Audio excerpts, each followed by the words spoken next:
반갑습니다. 11월 2일 시험 대비 5일의 기적 1교시 첫 번째 시작하겠습니다.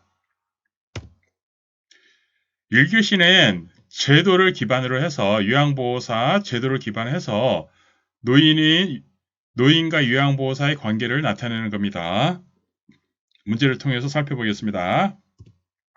1번 요양보호사가 숙련된 수발자 역할을 잘 수행하기 위해 우선적으로 갖추어야 할 것은 1. 대상자의 신체적 심리적인 정보를 시설장에게 신속하게 전달한다. 2. 대상자의 질병의 변화에 대한 증상을 세밀하게 관찰한다. 3. 요양보호 서비스에 대한 지식과 기술을 지속적으로 습득한다. 4. 효율적인 의사소통 기법을 활용하여 적극적으로 대상자와 접촉한다. 5. 대상자의 능력을 최대한 발휘하도록 동기를 유발하며 지지한다. 기본적으로 노인과 요양보호사의 관계인데요. 여기에서는 뭐죠? 요양보호사가 어떻게 서비스를 할 것이냐. 그 서비스 중에서도 숙련된 수발자 역할이에요. 그러면 요양보호사는 요양보호 대상자의 노인에게 어떻게 서비스를 하는 거죠? 신체와 정서. 그러면 신체와 정서를 어떻게 서비스하는지 살펴보고요. 숙련된 수발자 역할은 뭐죠? 답은 3번입니다. 숙련된 수발자는 수발은 어디다 하는 건가요? 신체다가. 그래서 신체와 정서가 있는데요. 정서는 말로 하는 거니까 4번의 말벗 요게 신정서적인 수발이에요. 정서적인 서비스입니다. 의사소통. 그리고 그러니까 말벗을 벗어나서 정서적인 서비스에서 말벗을 벗어나서 동기유발까지 시켜주는 거예요. 뭔가 이제 말을 통해서 정서적인 동기유발을 통해서 뭔가 이제 스스로 뭔가 더 할 수 있게끔 만들어주는 게 동기유발자입니다. 그러면 몸에 대해서 신체에 대해서 서비스를 제공하는 것이 뭐가 있냐면 신체적 심리적인 정보를 전달해주는 게 그게 정보 전달자 역할이에요. 요양보호사의. 그리고 질병에 대한 증상을 세밀하게 관찰하는 게 이게 뭐죠? 관찰자 역할이죠. 그리고 숙련된 수발자는 뭐냐면 숙련된 게 뭔가요? 기술을 습득하고 기술을 개발시키는 거죠. 이게 요양보호사의 역할이라고 봐줘도 됩니다. 2번 노인 장기요양보험 제도에 대한 설명으로 옳은 것은 제도입니다. 제도. 제도는 암기할 수밖에 없어요. 최대한 암기를 적게 하면서 이해하면서 암기하려고 노력하면 됩니다. 1. 수급자가 노인 요양병원에 입원했을 때 가족 요양비를 지급받는다. 2. 일반 수급자의 의사소견서 발급 비용은 공단이 전액 부담한다. 3. 장기 요양기관은 수급자에게 재가급여를 제공하고 급여 비용을 구청에 청구한다. 4. 치매 환자로 장기요양 인정 점수가 45점이면 장기요양 5등급이다. 5. 장기요양 보험료는 국민연금에게 장기요양 보험료율을 곱하여 산정한다. 답은 4번이 맞습니다. 그럼 이 점수는 좀 이따가 보고요. 이것부터 볼게요. 수급자가 노인요양병원에 입원하면 요양병원 간병비, 요양병원 간병비를 지급받고요. 일반 수급자가 아니죠. 의료급여 수급자예요. 그러니까 장기요양보험 수급자일 때 공단이 전액 부담하는 거예요. 장기요양 기간은 수급자에게 재가급여를 제공하고 급여 비용을 구청에 청구하는 것이 아니고 어디에다 청구하나요? 비용을. 기관은 보험공단에다가 비용을 청구하면 되죠. 장기요양 보험료는 건강보험료에게 장기요양 보험료를 곱하여 산정합니다. 다시 한번 얘기하면요. 우리가 이제 건강보험료를 낼 때요. 그때 장기요양 보험료도 같이 냅니다. 그래서 이거는 소득이라든가 이런 거를 이제 맞춰서 일정한 비율로 곱해서 장기요양 보험료가 나오는 거예요. 그러니까 건강보험료에게. 그래서 건강보험이 기본적입니다. 지금 여기에서는 연금이 기본이 아니에요. 우리가 지금 시험 보는 게 뭐를 기반으로 하냐면 건강보험과 관련돼서 다 이거와 관련해서 시험에 나온다고 봐주면 됩니다. 국민연금 이런 거 나오면 무조건 틀린다라고 봐도 돼요. 이 제도는 시험에 자주 나오니까요. 자, 요거에 대해서 조금 더 살펴볼게요. 자, 등급하고요. 가족요양비하고 특례요양비도 살펴볼게요. 가족요양비는 요양보호를 가족이 대신했을 때, 그러면 장기요양 기간이 없어요. 그래서 가족이 대신해요. 그러면 가족요양비, 가족이 요양하니까 가족요양비가 있고요. 그 다음에 특례요양비는 장기요양 기간이 아닌 요양시설에서, 그래서 이거는 특별하게 예외를 둬서 특례요양비예요. 원래는 장기요양 기관에서만 이제 요양보호 했을 때 요양비를 주는데요. 이거는 특별하게 예외를 둬서 그래서 특례요양비입니다. 그러면 점수 볼게요. 우리가 요양보호 대상자를 1등급에서 5등급 그리고 인지지원 등급으로 나누는데요. 제가 항상 기준을 3등급이라고 합니다. 3등급을 편마비 그리고 1, 2등급은 완전마비를 해서 1, 2등급은 침대에 누워 있어요. 3등급은 편마비이기 때문에 휠체어라든가 이거를 이용해서 움직일 수 있고요. 4등급과 5등급은 혼자 움직일 수 있는데 4등급은 휠체어라든가 아니 휠체어가 아니라 그 보행기라든가 이런 거에 도움을 받아서 움직일 수 있는 거. 혼자 움직일 수는 있어요. 보행기나 이걸 통해서. 그래서 점수로 보면요. 5등급하고 등급에 이것도 같이 설명할게요. 5등급은 치매가 있을 때 건강한 거예요. 5등급 혼자 다 움직일 수 있어요. 근데 치매가 있는 거예요. 등급에는 건강한 거예요. 혼자 다 움직일 수 있어요. 그래서 5등급부터 기준하는데 몇 점부터 시작하냐? 4, 5, 6, 7, 9. 다시 한번요. 4, 5, 6, 7, 9 이렇게 이제 증가합니다. 그러면 45부터 시작하고요. 그래서 45부터 50까지니까 51부터 4등급이 되는 거예요. 그리고 51부터 59까지. 그리고 60에서부터 75까지 15. 그리고 75부터 95까지 20. 차이 요거. 그래서 요거 점수가 앞에 거부터 얘기하면 4, 5, 6, 7, 9입니다. 그래서 45, 75, 그 다음에 51, 60, 95 해서 요거 암기해야 돼요. 제도는 암기해줘야 됩니다. 그래서 4, 5, 6, 7, 9 요거 암기하고요. 뒤에 45, 75, 95 이렇게. 그러면 이걸 이렇게 구분해줘도 됩니다. 딱 잘라서 1등급 자르고요. 45, 75, 51, 그러니까 4, 5, 6, 7, 45, 75, 그리고 51, 60 이렇게. 이렇게 하면 조금 더 수월하게 할 수 있겠죠? 요거 암기해야 됩니다. 시험에 나와요.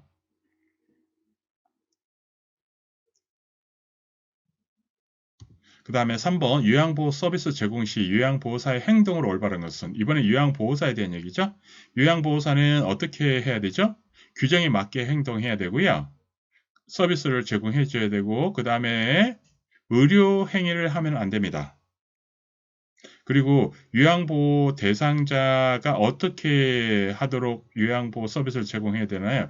요양보호 대상자가 스스로 그리고 편안하게 자, 그래서 한번 볼게요. 1. 대상자의 자립활동을 최대한 줄이면서 서비스를 제공한다. 2. 대상자가 요구하면 가족의 식사 준비도 챙겨준다. 3. 자녀가 대상자를 학대하는 것을 발견하면 조용히 타이른다. 4. 대상자의 상태를 파악하고 독자적 판단에 의해 비위관을 교환해준다. 5. 대상자와 의견이 충돌될 시에는 불필요한 마찰을 피한다. 답은 5번이죠? 자, 여기에서 스스로 편안하게 해줘. 그래서 자립활동, 스스로가 자립활동이잖아요. 그리고 가족 식사까지 할 필요 없습니다. 요양보호 대상자에게만 요양보호 서비스를 제공해주면 됩니다. 학대하면 바로 신고를 해줘야 됩니다. 의심한 데도요. 그 다음에 독자적 판단하면 안 돼요. 비위관은요, 의료행위이기 때문에 하면 안 됩니다. 비위관 교환은. 4번 다음 사례에서 요양시설이 입소 어르신에게 위반한 시설생활노인 권리보호를 위한 윤리 강령은 김씨 할머니는 외부에서 시설 방문을 왔다면서 자기들 마음대로 방에 불쑥불쑥 들어와 사진을 찍거나 구경하고 나가는 것을 보면 매우 불쾌하다고 말씀하시곤 한다. 1. 통신의 자유에 대한 권리. 2. 종교적 신념의 자유에 대한 권리. 3. 사생활 및 비밀 보장에 대한 권리. 4. 신체적 제한을 받지 않을 권리. 5. 가정과 같은 환경에서 생활할 권리. 요건 답은 3번이고요. 요거는 좀 쉬워서 요건 3번 금방 찾았을 거예요. 요거 69페이지 69페이지 여기에 가서 이거와 관련된 거 반드시 한번 정리하고 가세요. 질 높은 서비스 그게 가장 많이 나왔고요. 나머지들도 다 정리해서 한번 보세요. 이거 시험에 나옵니다. 5번 노인 학대 유형증 대상자에게 정서적 학대의 징후가 보이는 것은 얘기했어요. 신체적, 정서적이라고. 신체는 몸이야 하는 서비스고요. 정서는 말로 하는 서비스라고 했어요. 그러면 1번 설명할 수 없거나 치료받지 못한 상처가 보인다. 상처가 신체인가요? 정서인가요? 말하기를 꺼려하거나 불안한 모습으로 눈치를 본다. 말하기. 3번 걸을 때나 앉을 때 어려움이 있다. 걸을 때나 앉을 때 어려움이 있는 게 어떠한 학대일까요? 영양실조나 탈수 상태가 나타난다. 5번 가족 및 보호자의 연락과 왕래가 두절되었다. 정서 학대는 2번이죠. 말하기를 꺼려하거나 불안한 모습으로 눈치를 보는 거죠. 상처는 신체적 학대겠죠. 걸을 때나 앉을 때 어려움이 있다. 이것도 애매한데 신체적 학대에 가깝겠죠. 4번 영양실조나 탈수 상태가 나타난다. 이건 방임이겠죠. 방치하는 거죠. 5번 가족 및 유양 보호자와의 연락과 왕래가 두절되었다. 이거는 유기죠. 버리는 거죠. 이것도 한번 정리하세요. 6번 어르신의 얼굴, 손을 닦거나 로션을 발라줄 때 요양보호사의 손을 잡거나 만지는 경우에 대처하는 방법으로 옳은 것은 1. 과감하게 어르신을 밀친다. 2. 주변 사람이 들리게 큰 소리를 지른다. 3. 가만히 지켜본다. 4. 거부 의사를 확실히 표시하고 시정을 요구한다. 5. 신속하게 바르고 나온다. 성희롱이죠? 성희롱은 어떻게 되나요? 단호하게 해야 되죠? 단호하게 4번 거부 의사를 확실히 표시하고 시정을 요구하면 됩니다. 7번 다음에서 설명하는 노인의 심리적 특성은 질문이나 문제에 대해 대답을 할지 망설이거나 답변을 하지 못한다. 결단이나 행동이 느려지고 매사에 신중해진다. 자, 신중해지는 거죠? 조심성이에요. 조심성. 경직성을 바꾸려고 하지 않는 거예요. 8번 노화에 따른 미각의 변화로 노인이 잘 느끼는 미각 부위로 바르게 연결된 것은 한번 살펴보세요. 자, 그러면 노화에 따라서 미각의 변화로 노인이 잘 느끼는 미각 부위가 어디죠? 신맛과 쓴맛이죠. 그러면 신맛과 쓴맛이 가나다라 중에 어디죠? 가와 다죠. 가가 쓴맛이고요. 다가 신맛이죠. 라는 단맛이에요. 그래서 단, 짠, 쓴 해가지고 단이 뭐죠? 젊었을 때 나는 20대 저기 뭐죠? 여기 짠맛 20대 뭐 세상의 짠맛을 본다. 가는 60대 세상의 쓴맛을 다 아는 거. 그래서 단, 짠, 쓴, 신 이렇게 외워지고요. 그 다음에 노화에 따른 미각의 변화로 노인이 잘 느끼는 미각 부위가 어디죠? 신맛과 쓴맛이죠. 그래서 다가 신, 가가 쓴. 그래서 답이 5번이 정답이 됩니다. 9번 대상자가 부적절한 하재 복용으로 인해 하루에 수차례씩 수분이 많은 변을 배출할 때 돕는 방법으로 옳은 것은 자 그러면 이거의 원인을 알아야 되죠. 하재 복용이 하면 변비나 설사의 원인이 됩니다. 설사는 어떨 때 나오나요? 몸의 독소 배출이에요. 물이죠. 수분이 물이잖아요. 그래서 설사죠, 이게. 물이 몸에서 나오는 것은요. 하나입니다. 몸에 독소를 빼내는 거예요. 그럼 이게 독소라고 인식이 돼서 그래요, 몸에서. 자, 그러면 수분이 많이 빠져나왔어요. 이게 원인이에요. 그럼 이거를 돕는 방법은 뭘까요? 1번, 음식물 섭취량을 늘려준다. 2. 카페인이 함유된 음료수를 제공한다. 3. 즉시 지사제를 복용한다. 4. 몸을 따뜻하게 하고 물을 충분히 마시게 한다. 5. 장호동을 증가시키는 음식을 제공한다. 답이 4번이 정답이죠. 장운동을 증가시키는 것은 뭐죠? 오히려 설사를 더 많이 나오게 하죠. 그래서 설사할 때는 장운동을 증가시키는 음식을 삼가해야 되는 겁니다. 지사제가 오히려 즉시 지사제를 복용하면 어떻게 되죠? 스스로 하는 게 우리 몸이 스스로 할 수 있게끔 시간을 줘야 됩니다. 무조건 지사제를 바로 이렇게 해서 약을 복용시키게 하는 건 아니에요. 그 다음에 카페인이 이게 뭐예요? 건강한 음식이 아니죠. 비건강한 음식이죠. 비건강한 음식은 웬만하면 주는 게 아니에요. 음식물은 전혀 상관없고요. 10번 다음과 같은 증상이 나타나는 노인성 질환은 기관지가 두껍게 되고 섬유화되어 폐에서의 가스 교환 능력이 감소된다. 가래와 같은 삼출물이 폐엽에 쌓인다. 자, 그러면 분비물이 나오는 거예요. 분비물. 그거는 분비물이 언제 나오나요? 몸에 뭔가가 있을 때, 뭐 어떤 질병이 있을 때 이러죠? 염증이 있을 때죠. 근데 폐와 관련되니까 폐의 염증, 폐렴.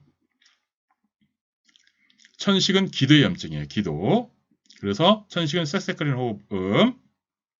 뭐 폐기를 엑스레이로 감염 여부 확인해야 된다라는 거. 그래서 결핵은 뭐죠? 요양보호사의 전염 가능성이 있는 질병이죠.